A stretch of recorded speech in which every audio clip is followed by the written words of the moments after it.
Nandito na tayo! Handa na tayo!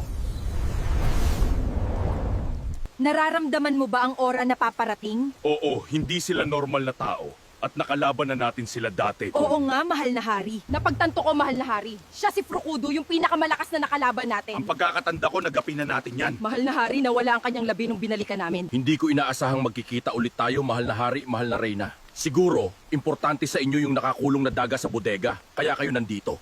Ang laki ng perwisyong ginawa sa akin ng dalawang daga na yon. Ninakaw niya ang lahat ng aking ginto. Pati ang aking mga armas na dapat ay panglupig ko sa mga tao ay tinunaw nila. Pag nahuli ko yung dalawang daga na yon, pupulbusin ko sila na parang harina. Try it! Kaya kami nandito para kunin sila. Mahal na hari, mahal na reyna.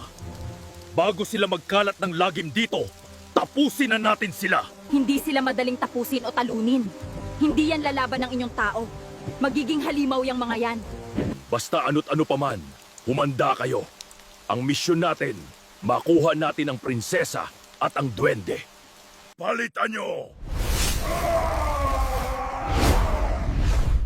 Hindi nyo kami kakayanin. Mas malakas, mas makapangyarihan kami ngayon. Hindi kami katulad na ng dati. Hindi magwawagi ang kasamaan sa kabutihan kailanman.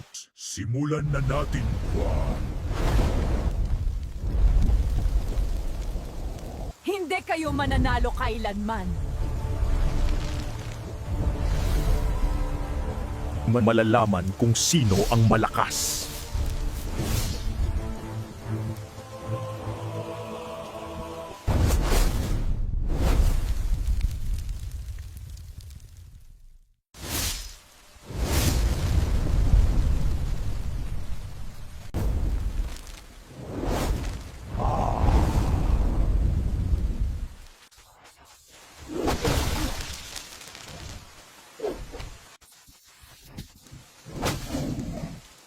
Hindi ka ubra sa'kin.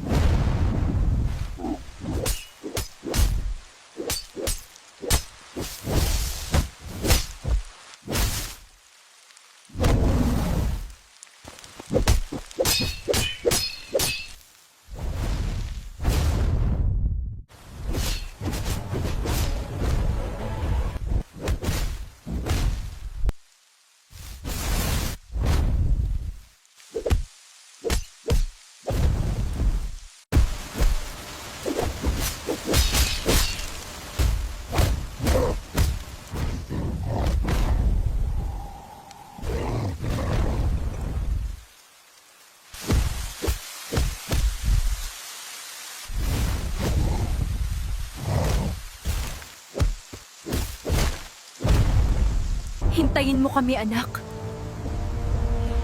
Paparating na kami. Hindi pa pinapanganak ang tatalo sa'kin. Tumakas si Frukudo. Hindi pa tayo uubra sa kanila. Pagplanuhan natin ng maigi. Magpalakas pa tayo ng alyansa. Hindi kaduwagan ang pag-iwas.